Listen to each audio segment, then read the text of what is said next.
And here is the Writer's Almanac for Sunday. It's the 29th of March, 2020. It was on this day, 1886, John Pemberton perfected a headache and hangover remedy he'd cooked up over a fire in his backyard down in Georgia. He called it an esteemed brain tonic and intellectual beverage. He sweetened it with sugar, and his bookkeeper suggested he name it Coca-Cola. And the next year, Mr. Pemberton decided Coca-Cola wasn't going anywhere, so he sold off his interest in the formula. And it's the birthday of Alexandra Fuller, born in Glossop, England, 1969. Her memoir, Don't Let's Go to the Dogs Tonight, is the story of growing up in Zimbabwe, which was then called Rhodesia. Her parents, white settlers in Rhodesia, trying to raise cattle and tobacco as a civil war was being fought between the white government and black nationalist rebels. Her father was gone for days fighting what he called the terrorists, her mother holding down the fort, rounding up stray cattle, killing cobras in the pantry, fighting off squatters who were trying to take over the family farm. The book began, "Mom says, don't come creeping into our room at night. They sleep with loaded guns beside them on the bedside rugs. She says, don't startle us when we're sleeping. Why not? Well, we might shoot you. Oh, by mistake. Okay, I won't. So if I wake in the night and need Mom and Dad, I call Vanessa my sister because she isn't armed." It's the birthday of Amy Sedaris, born Endicott, New York, 1961, grew up in Raleigh, North Carolina, author of 2 satirical homemaking books, I Like You, Hospitality Under the Influence, and Simple Times, Crafts for Poor People.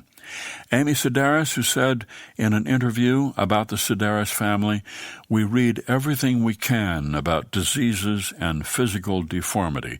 We were so protected in North Carolina. There's a place here in New York where you can get antique skin disorder books in color. They're really beautiful photographs." And it's the birthday of Judith Guest, born in Detroit, 1936. When she was in her 30s, she read a how-to book called One Way to Write Your Novel, and 3 years later, she published her first novel, Ordinary People.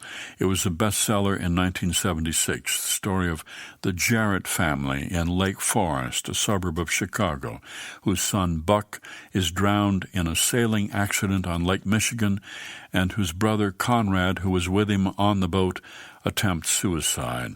The movie won an Academy Award for Best Picture in 1980. Here's a poem for today by Robert Frost, Meeting and Passing. As I went down the hill along the wall, there was a gate I had leaned at for the view, and had just turned from when I first saw you as you came up the hill. We met, but all we did that day was mingle great and small footprints in summer dust, as if we drew the figure of our being less than 2, but more than 1 as yet.